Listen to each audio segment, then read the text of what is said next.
दोस्तों आदाब सलाम नमस्कार।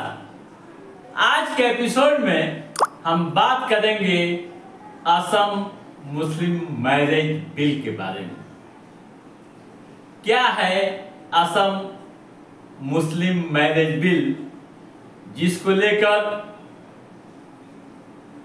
देश की राजधानी दिल्ली से लेकर हर जगह खास बहस हो रही है, कई तरह की चर्चाएं हो रही है। सरकार की मंशा पर भी सवाल उठाए जा रहे हैं। आज के इस एपिसोड में हम इसी मुद्दे पर चर्चा करेंगे और यह जानने की पूरी कोशिश करेंगे कि बिल में क्या है खास। दोस्तों, असम विधानसभा में 28 अगस्त को मुस्लिम मैरिज बिल पारित हो गया। बिल का पूरा नाम Assam compulsory registration of Muslim marriage and divorces bill 2024। Bill लाने के पीछे सरकार के कई अहम उद्देश्य हैं, जिसमें एक बाल विवाह व बहु विवाह भी शामिल है, जिस पर रोक लगाना है। दोस्तों, नया बिल आने के साथ ही अंग्रेजों के जमाने से चला आ रहा पुराना बिल अब खत्म हो गया। राज्य में मुस्लिम विवाह व तलाक के पंजीकरण के लिए बना 89 साल का पुराना कानून चल रहा था। असम सरकार पुराने कानून को खत्म करने के लिए 5 माह पहले अध्यादेश लाई थी। पहले हम पुराने कानून पर बात करते हैं, फिर नए कानून की जिक्र करेंगे।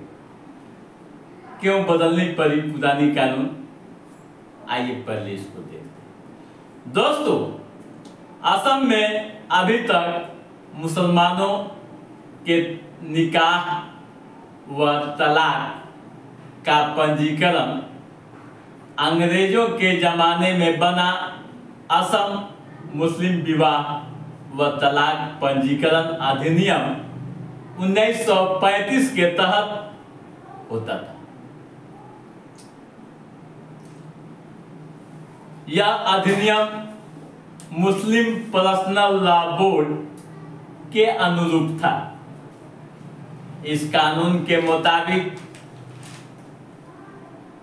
राज्य सरकार मुस्लिम तलाक व निकाह को पंजीकृत करने के लिए मुस्लिम रजिस्ट्रार या काजियों को लाइसेंस दिया करती थी। राज्य में ऐसे कुल 95 मुस्लिम रजिस्ट्रार या काजी थे और उन्हें लोक सेवक माना जाता था। ये पुराने कानून की बात हो गई। क्या तर्क है नया कानून लाने के पीछे, आइए इसको देखते हैं। दोस्तों, असम सरकार का तर्क था कि साल 1935 के कानून में कई तरह की खामियां थी।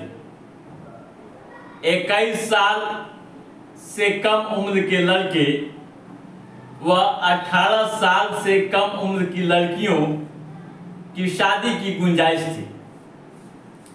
निकाह व तलाक का रजिस्ट्रेशन करवाना केवल दिखावा था, औपचारिकताएं भर थी।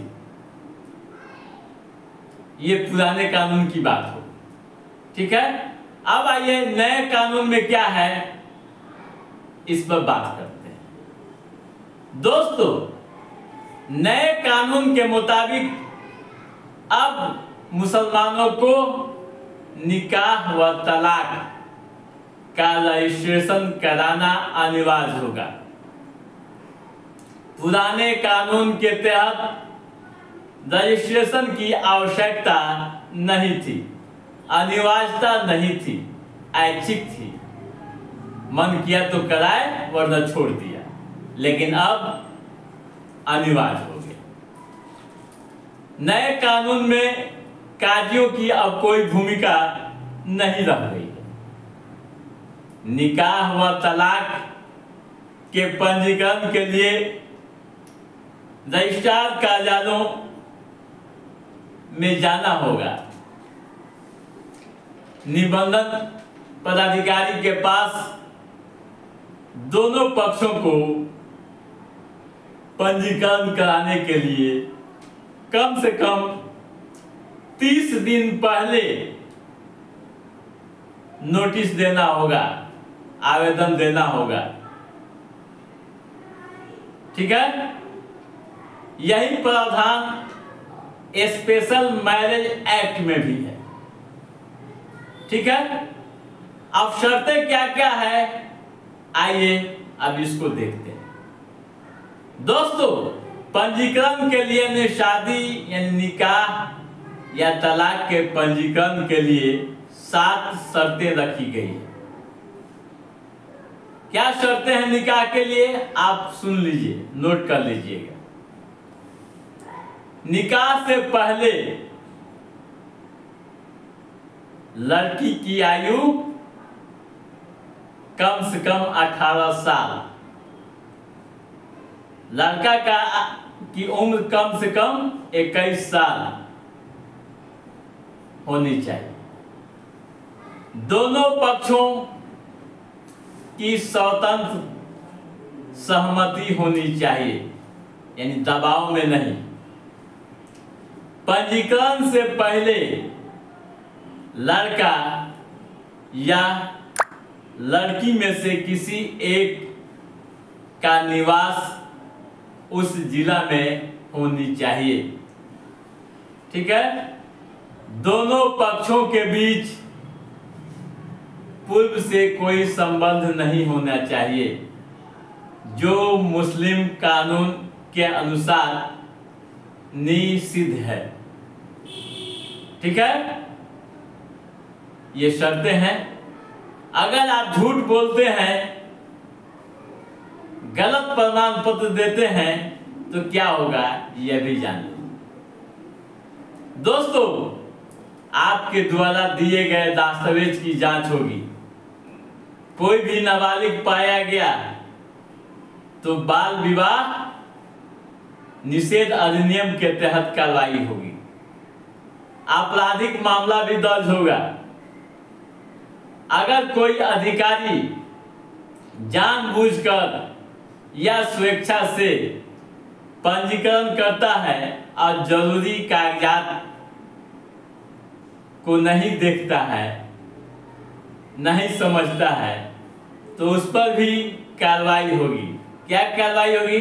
उस अधिकारी पर 50,000 रुपये का जुर्माना व 1 साल तक जेल की सजा हो सकती है। तो दोस्तों, आप समझ गए होंगे कि क्या है नया मुस्लिम निकाह व तलाक बिल और क्या था पुराना कानून।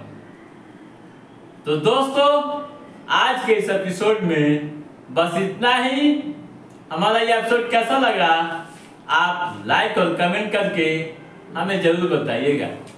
यदि आपने हमारे चैनल को सब्सक्राइब नहीं किया है तो सब्सक्राइब भी कीजिएगा, ताकि इस तरह की महत्वपूर्ण गतिविधियों संबंधित जो भी अप टू डेट है उसे हम समय समय पर आपके बीच पहुंचाते रहेंगे।